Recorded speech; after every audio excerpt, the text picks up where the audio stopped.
This is a story about Thomas the Tank Engine. Thomas worked really hard, shunting coaches for the big engines. But what he wanted more than anything was his very own branch line. Thomas the Tank Engine had 6 small wheels, a short stumpy funnel, a short stumpy boiler, and a short stumpy dome.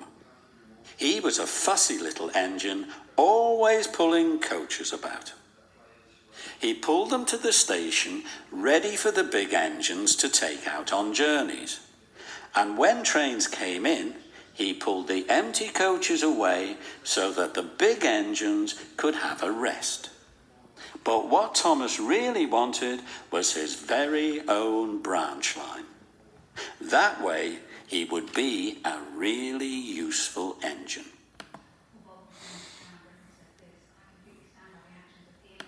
Thomas was a cheeky little engine. He thought no engine worked as hard as he did, and he liked playing tricks on the others. One day, Gordon had just returned from pulling the big express. He was very tired and had just gone to sleep when Thomas came up beside him. "Wake up, lazy bones," whistled Thomas. "Do some hard work for a change." And he ran off laughing. Gordon got a terrible shock. He decided he had to pay Thomas back. The next morning, Thomas wouldn't wake up. His driver and fireman couldn't make him start. It was nearly time for Gordon's express to leave. Gordon was waiting, but Thomas hadn't got his coaches ready. At last, Thomas started. "Oh dear,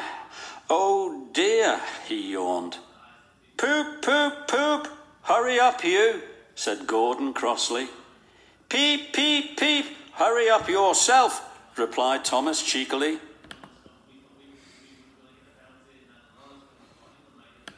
Thomas usually pushed behind Gordon's train to help him start, but he was always uncoupled first, so that when the train was running nicely, Thomas could stop and go back.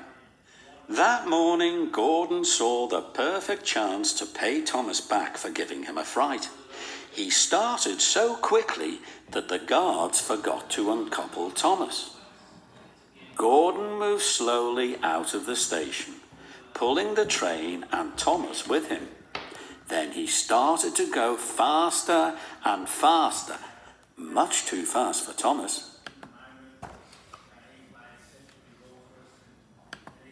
"Beep, beep, stop, stop," whistled Thomas. "Hurry, hurry, hurry, hurry," laughed Gordon in front. "You can't get away, you can't get away," giggled the coaches. Poor Thomas was going faster than he had ever gone before.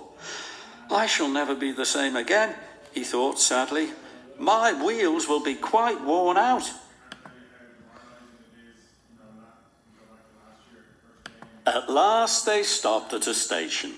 Thomas was uncoupled and given a long, long drink. "Well, little Thomas," chuckled Gordon, "now you know what hard work means, don't you?" Poor Thomas was too breathless to answer. The next day, Thomas was working in the yard. On a siding by themselves were some strange-looking trucks. "That's the breakdown train," said his driver. "When there's an accident, the workmen use it to help clear and mend the line." Just then, James came whistling through the yard, crying, "Help! Help!" His brake blocks were on fire, and his trucks were pushing him faster and faster. James disappeared into the distance. Soon after, a bell rang in the signal box, and a man came running. "James is off the line. We need the breakdown train. Quickly," he shouted. Thomas was coupled on to the breakdown train, and off he went as fast as he could. Bother those trucks and their tricks, he said. I hope James isn't hurt.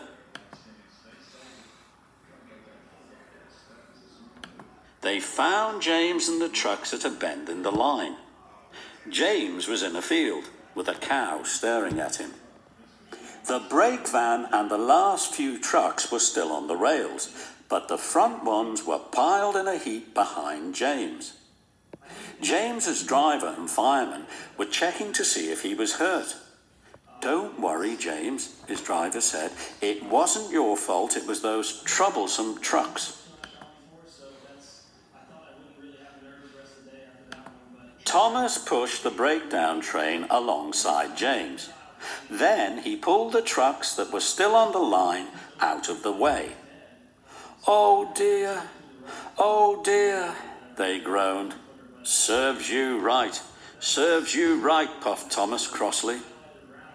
As soon as the other trucks were back on the line, Thomas pulled them away too. He was hard at work all afternoon. Using 2 cranes, the men put James carefully back on the rails. He tried to move, but he couldn't, so Thomas pulled him back to the shed. The fat controller was waiting for them there. Well, Thomas, he said kindly, I've heard all about it, and I think you're a really useful engine. I'm so pleased with you that I'm going to give you your own branch line.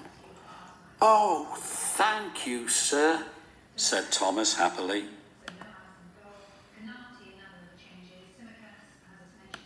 Now Thomas is as content as can be.